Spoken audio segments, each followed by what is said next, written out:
you guys doing today? It's Rico with Wrath Defense. Want to do a quick topic video on the proposed gun control going on right now in Arizona. Normally known for our extreme freedom and rights preservation with the Second Amendment. We do have at least 4 bills right now that are in the Senate of our state legislature. It's SB 1624, 1625, 1626, and 1627.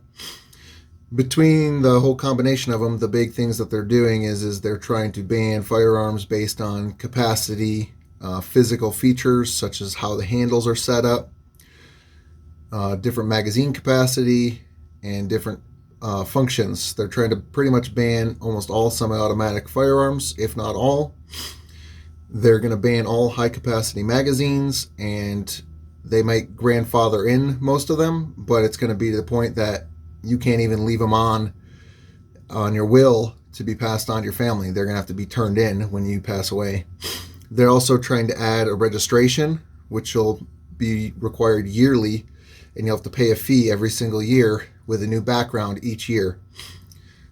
Who would have thought this would happen here in Arizona? This is very California-esque or New York-like.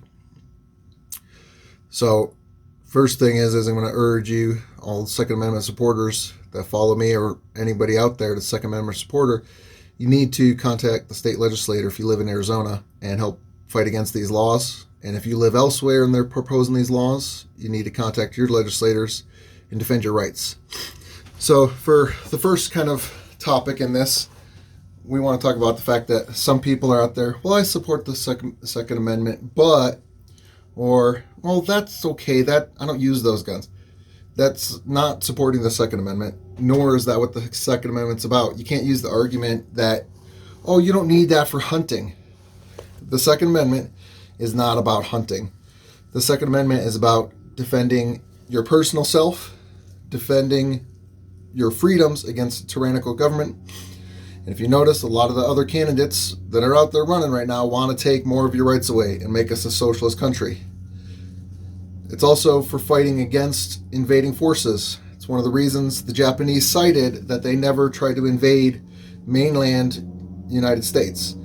They did try to go into Alaska thinking they wouldn't get resistance because of the less population, but they had people fight against them there too. And most of the people fighting in Alaska were civilians fighting against them. Why? Because their Second Amendments were intact. The Second Amendment is not a right given to you by the government or by other citizens. It's a right endowed to you by your Creator, regardless of what your belief is. By inherently being a human being, you have the right to bear arms. That's one of the things that was changed and highlighted, and reason for changes, because when the Second Amendment was put in place, it applied to citizens. At the time, it was a certain age range of white men. As people were freed from slavery and they were given their rights through the Constitution Amendments of 13, 14, and 15, it helped establish that freed slaves, black men, were citizens.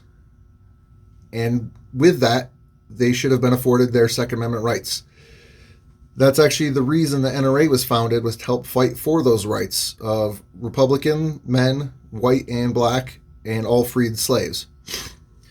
The Democrat Party controlling the South, which is the remnants of the Confederacy, they're the ones that instituted black codes and Jim Crow laws, and were also the KKK, which were groups that were used to deny freed slaves and Republicans in the South their rights through intimidation and other domestic terrorist activities.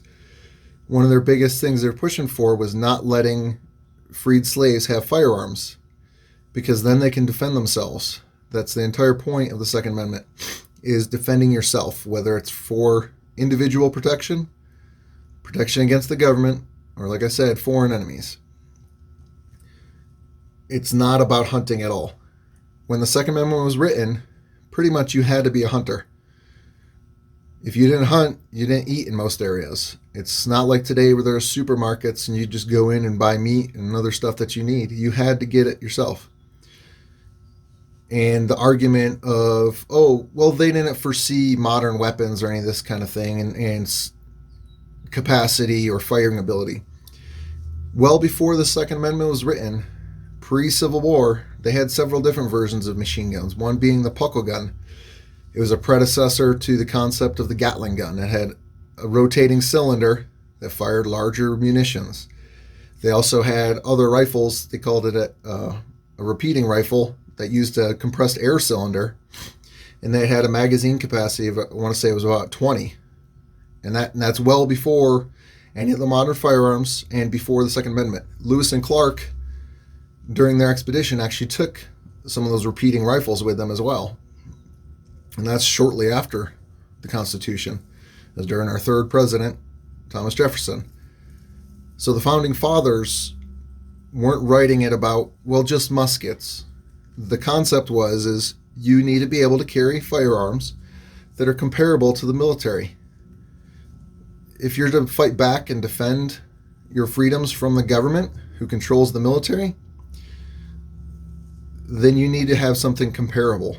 That is the entire point of the Second Amendment. And one of the other arguments they're using, and one of these bills, is about saving the children. That's the exact same argument that the fascist leader who took over Germany used in the 1930s. He convinced the Germans and the Austrians to give up their firearms to, quote unquote, save the children. It's a fallacy. You cannot get rid of the evil people out there. The same day that Sandy Hook occurred here in the United States, in China, they had a man go through an elementary school as well, and he stabbed over 20 children. And there's gun control there. He didn't have a gun, but he still went through and stabbed 20 plus children. England has gun control. Australia has gun control, but they continue to see gun violence and violence of other actions. They have more violent crimes by person, by landmass or anything either, than we do. And they have all those gun control laws. If you look in the United States, the places with the most gun control, you got the cities in California, Chicago and its suburbs, you got New York City, Baltimore. Any one of those are more violent than any part of our state. Even Tucson, which is a pretty crappy city these days, it pales in comparison to those other ones that all have gun control. And we have border crisis issues, and we have less violence than they do. Why? Because we're a free people. We're able to defend ourselves. It makes a big difference. Bad guys think twice before they want to attack a possibly armed victim versus, oh, I know they don't got guns. There's been interviews of convicts that are in prison for different violent crimes, and that's one of the things they said. They support gun control. Why? Because they're still going to get their guns. They're going to get them off the street. The black market is going to thrive even more if we try to ban guns as a whole.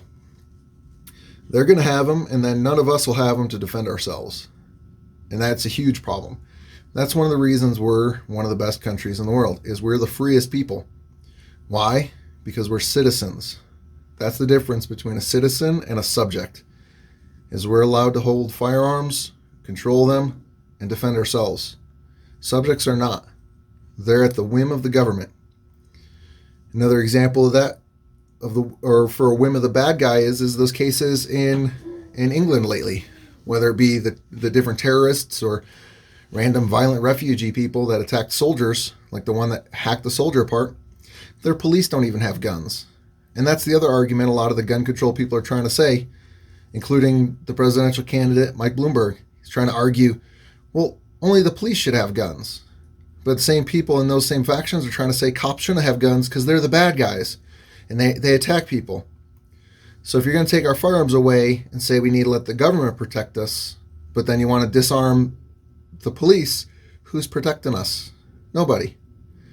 The English police there got stuck waiting for certified armed police response to shoot the bad guy because he had a giant knife and a cleaver.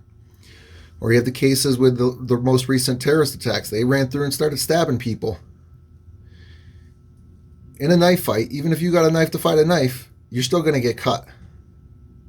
That's part of the reason that the firearms are so beneficial for self-defense, is they're an equalizer. You don't have to reach out and try to touch them or outfight them with some martial arts or a knife. You're able to defend yourself with equal or greater power than what you're being attacked with. And that is what's considered a great equalizer. It makes a little 80-year-old lady just as able to defend herself against some 20-year-old thug that wants to rob her, or some crazy person on drugs. That firearm is the equalizer that's going to make her able to defend herself, or little old man, whatever your preference on that argument is. It makes those that would not have been able to defend themselves able to actually defend themselves. There are many cases of even old people, little old ladies getting attacked in their houses and even raped. If that lady is able to possess and train and use a firearm, she has a greater chance of stopping that attack. It's a horrible attack. It's one of the worst crimes there is. And if you disarm her, then she really cannot defend herself. There's no way the little old lady's going to be able to overpower some young person attacking her. It's just a travesty to hear this stuff. For those of you that support gun control, you should, if you come from another state with gun control, move back. If you're from here and you love gun control, then maybe you should move to one of those places with it. Go to LA or San Francisco or Chicago, Baltimore, or New York City. If you like it, go there. Because gun control does not work. Prisons have control on everything, but there's still drugs and weapons floating around those things. Every single day, all hours of the day. There's no way the government can stop all of that stuff. Bad guys are still going to do bad things. Go back into the old days. Whether you believe in the Bible or not, there's a story where brother Cain killed his brother Abel with what? A rock. They didn't have weapons at the time. He used a rock. People use rocks to kill each other still. In the Middle East, men stone women regularly there. Stones. They don't need another weapon. They're just using stones. You cannot legislate away evil. Do not give up your rights, regardless of whether you use that firearm or not. Just because you don't use it for hunting doesn't mean that it should get banned for other people. Again, hunting has nothing to do with the Second Amendment. That's an entirely different topic or subject. The Second Amendment is for the people to be able to protect themselves. So thank you for listening. Shout out to Notch. They make these awesome hats. They have a notch cut out and they fit over your glasses, so you're not fighting with, do I want to wear a hat or glasses? Or in this case, I'm wearing my safety glasses. Still got my hat on because it fits over the top here. This is a great veteran-owned company out of southern Arizona over in the Yuma area. So if you get a chance, check them out. It's Notch, Notch.